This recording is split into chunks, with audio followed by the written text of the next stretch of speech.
आ जाइए आप। First year की है ना आप लोग? संकोच करने की कोई जरूरत नहीं है। सब हम अपने सर्वप्रथम सभी को गणतंत्र दिवस की अनंत शुभकामनाएं। ईश्वर से हमेशा प्रार्थना करूंगा आप सभी स्वस्थ रहें, मस्त रहें, चिंता मुक्त रहें, है ना। आप सभी को आज के दिन में कुछ बताना चाहता हूँ। हो सकता है आपके काम का हो सकता हो ना हो। अगर काम का हो तो उसको अपने कपाट पर रखने का प्रयास करिएगा, और नहीं हो तो एक कान से निकालिए और दूसरे से सुनिए और निकाल दीजिए। सबसे पहला नियम, हम सभी चिकित्सक गण जो हैं उनका परम कर्तव्य है कि हमें कभी भी जीवन में जाति का भेद नहीं करना है। दूसरा, हमारा परम कर्तव्य है कि हमें ऊंच नीच का भेद नहीं करना है।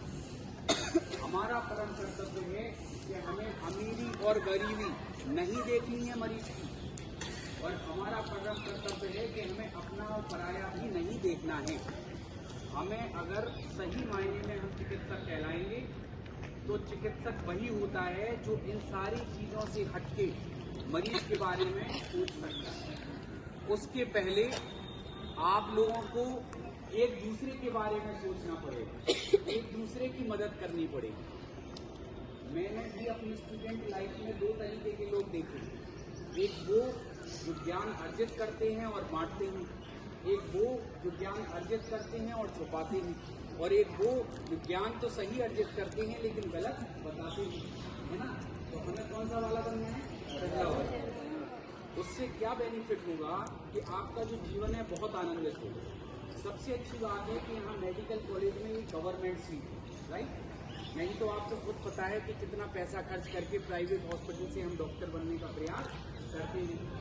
जितना हम प्राइवेट हॉस्पिटल से डॉक्टर बनने का प्रयास करेंगे उतना भविष्य में ये मन में मानसिकता होगी कि माता पिता का इतना पैसा खर्च हुआ तो हमें उतना निकालना भी होगा। और जब हम निकालने की बात करेंगे तो हमारे दिल और दिमाग पे उल्टे सीधे विचार आएंगे और हमारी मानसिकता कहीं ना कहीं बदल जाएगी।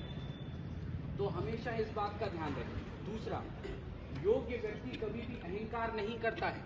योग्य व्यक्ति कभी अहंकार नहीं करता है। अपना एटीट्यूड सबसे सरलता के हिसाब से रखिए, सबसे सरल होने का प्रयास करिए, क्योंकि मरीज यदि एटीट्यूड आपके अंदर देख लेगा तो वो कभी जीवन में आपके अपनी परेशानी कभी नहीं बता पाएगा। आपने देखा होगा जितना चिकित्सक सरल होगा उतना मरीज आपको अपनी खुद की परेशानी व्यक्तिगत हो चाहे फिजिकल हो चाहे मेंटल हो बताने का प्रयास करेगा। और यदि आप उसके सामने अहंकारवश बहुत जल्दी पैर चलाने का प्रयास करेंगे, जल्दी बोलने का प्रयास करेंगे, जल्दी पूछने का प्रयास करेंगे तो क्या होगा कि वो मतलब कुल मिला के उसके मन में कोई भी डर या विचार नहीं आना चाहिए। एक चीज और बताना चाहूंगा, आज हम सब कितने रूपवान हैं, सबके चेहरे कितने सुंदर हैं। रूप, धन, बल और पद। रूप, धन, बल, पद, ये चारों ही चीजें हर व्यक्ति को मिलने वाली और मिलती भी नहीं। लेकिन सबसे बड़ी चीज इन्हीं चारों चीजों से अहंकार भी आता है। तो अहंकार अगर होगा तो ये चारों चीजें आपकी बेकार हो जाएंगी। दूसरा, मैं आप सभी को बताने का प्रयास कर रहा हूं कि 60 साल और 65 साल के बाद रूप, धन, बल, पद ये सब परिवर्तनशील हैं। ये रूप नहीं रहने वाला, ये बल नहीं रहने वाला, ये धन नहीं रहने वाला। क्या रहेगा? आपके अच्छे विचार, आपकी अच्छी मानसिकता, है ना। तो कहने का मतलब, ना रूप पे घमंड करो, ना धन पे घमंड करो, ना बल पे और ना पद पे, और जितना हो सके ईश्वर को साक्षी मानो, ईश्वर भगवान का नाम लो, और इन हाथों से जिसके लिए जो कर सको कर डालो, क्योंकि ये सौभाग्य ईश्वर ने आपको दिया है। अच्छा, एक बात बताओ, एक प्रश्न पूछेंगे हम आप सबसे कि देने में सुख है या लेने में? हैं? कौन बोला? बहुत बढ़िया, नहीं अच्छी बात है, बोले। मेरी जो व्यक्तिगत मेरा विचार है कि मुझे लगता है कि देने में सुख है। देने में कैसे सुख है?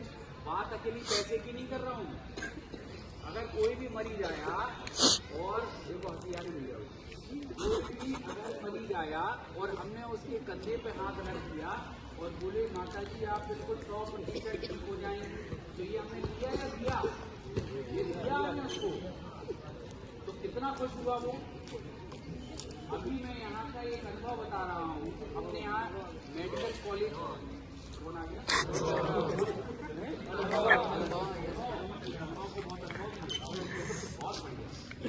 मैंने कई मरीजों को ऐसे देखा है, बोल तो नहीं हो रहा आपको नहीं, कुछ चलेगा ना। अच्छा, ये लोग का प्रोग्राम भी होगा क्या? मैंने कई मरीजों को देखा है कि आपने अच्छे से अच्छी दवाई दी और आपने गलत तरीके से बात की, वो जाएगा डस्टबिन में दवाई फेंक के आगे बढ़ जाएगा। नॉर्मल बीमारी की बात करते हैं, वहीं आपने उसको कैल्शियम दे दिया और अच्छे से कहा माता जी इस दवाई से तो बहुत अच्छे हो जाओगे, वही ठीक हो गया, है ना। तो कहने का मतलब ये है कि हमें अपने विचारों को इतना पवित्र रखना है कि सामने वाला आए और आपके आधे विचारों से ही ठीक हो जाए, तभी आप अपनी चिकित्सक कहलाओगे। ये टाई, कोट, ये चेहरा, क्रीम, मॉइस्चराइजर, ये सब मेकअप, ये सब बाद में है। पहले आप अंदर से तो निखरिए, अंदर से जब आप सुंदर होंगे तब तो आप किसी को कुछ दे पाएंगे। जैसे हमारे अंदर, मेरे अंदर आप सम्मान का भाव है, मुझे अच्छा लगा आप लोगों से बात करके, मैं आ गया। तो ये